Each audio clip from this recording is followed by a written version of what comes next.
on any level. Popular culture involves Dean Martin, Frank Sinatra.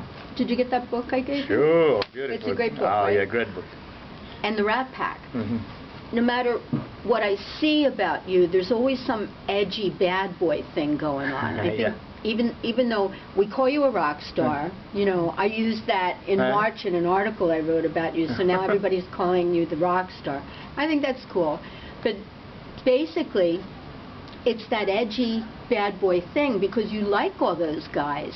They influenced you to a certain extent. Maybe not how you're dressing, how you look, but in your attitude, don't you think? Yes, I think it's an attitude. Because in fact, you know, in the Rat Pack, what was fantastic, at the beginning they start to sing, you know, but after one show, two shows, three shows, they start to speak a lot, you know. They speak between them, and they were like friends, you know, camaraderie, and people like that. And those guys were so relaxed in the same time, so professional in the same time, so talented in the same time, good looking, good spirit, very, very crazy in the same time. Could you please,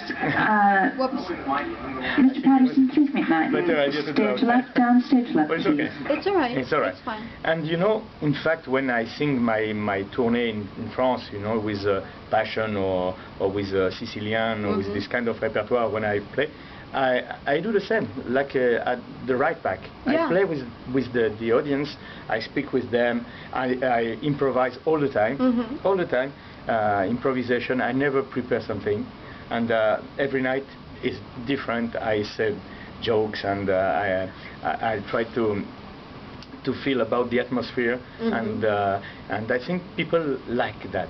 Even at Versailles, you picked up the phone, you said, "Oh, Marie Antoinette's calling." Yes, it was funny because it was the Marie Antoinette Theater, you know, and it was funny, the ghost, to have the ghost, and people were enjoying the night, and I think it was a great show. They cut that out of the television. I prefer, you know, it's in my demand. All the time I cut the speaking because the speaking works for one night.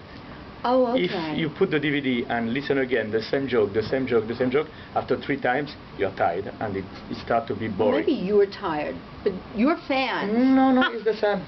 Your fans have no problem listening to it over yes, but and I over. prefer to have, you know, in amateur way, but when the product is done professionally, I prefer to have music and the real show. But I don't like to have this speaking too much. All the time I cut everything. We got to see it. We did get to see it, and it was really extraordinary. Your brother did a great thing, those lights. Yeah, he's very good. Lights, that was cool. Because was nice, from back here, you could see the effect of it, you know, and did you have enough room to move around on that stage? Yeah, sure. You don't need a lot, you know, in that kind of show, because I'm not dancing or this kind. But I remember, for example, for Sicilian, you know, the DVD of Sicilian, my brother put behind me 5,000 candles. Oh, wow. It was amazing in the arena, you know. 5,000? 5,000. You can imagine the people who had to light the candles. 5,000. I'm thinking about the insurance. You know. It was like this. Sure, we had the security and everything, but the effect was amazing because it was there more than 15,000 people, you know, and those candles behind me moving like this, you know, was something magical. Cool. I'd like to know how you met Ivan. I had the pleasure of meeting your musical director, Ivan Casar. He's very talented. He's a great guy. He's great unbelievably talented. What flips me out on Pasión is that he nails, you know, I'm Latin, I'm Puerto Rican. He nails that horn section. It is just so there.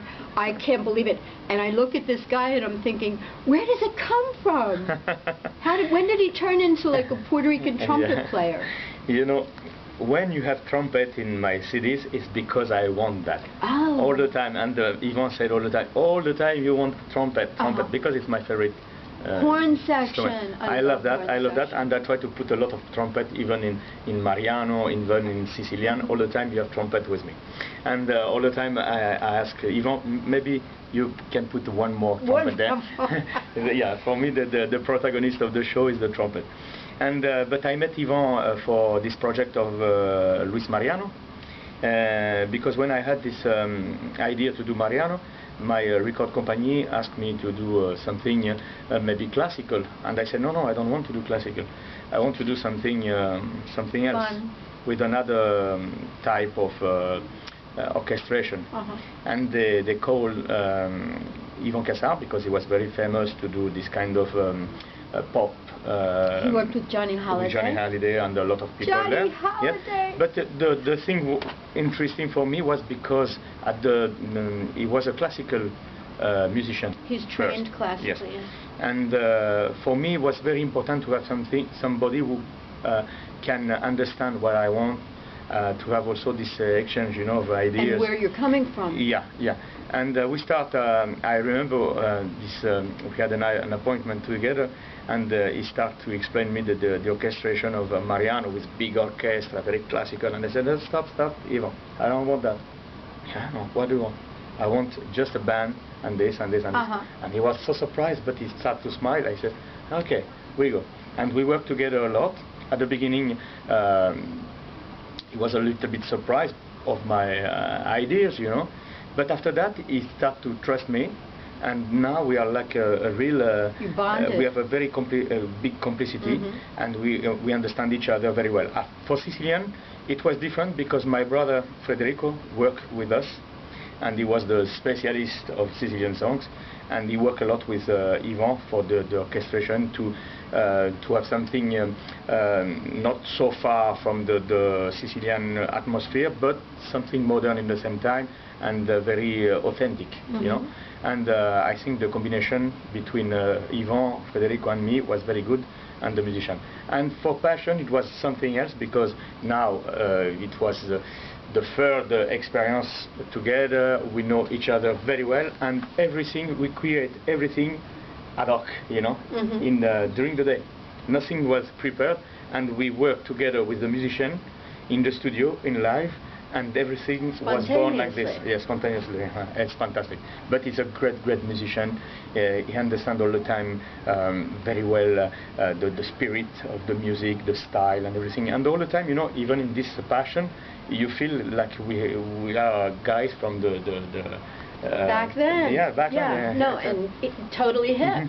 Really totally hip. Yeah, and now I would like to bring him a little bit more in the classical world. Yeah, I would had like a feeling to test that. After Qatar, I had a feeling you were going to try to do that. In Qatar, it was something special, you know, because in fact it was a concert for Angela, because Vangelis composed some pieces for Angela.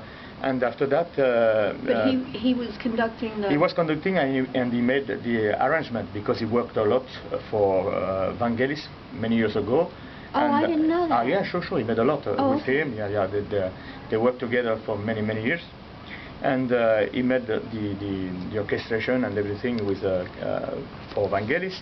And after that, Vangelis asked to do a duet, and he composed the music, and he asked Yvan, could you ask Roberto to come to do with Angela this duet? And Yvan said, yeah, sure, I will ask. And after that, he made this music, and I said, now we need to put lyrics on this. And Yvan said, you know, Roberto is talented to do that, and if you want. I said, oh yeah, very good idea. And I made the lyrics for that. I made a duet. And I work also in the music to create a real duet, because he sent me just the base of the music. It was just not a duet, but just music.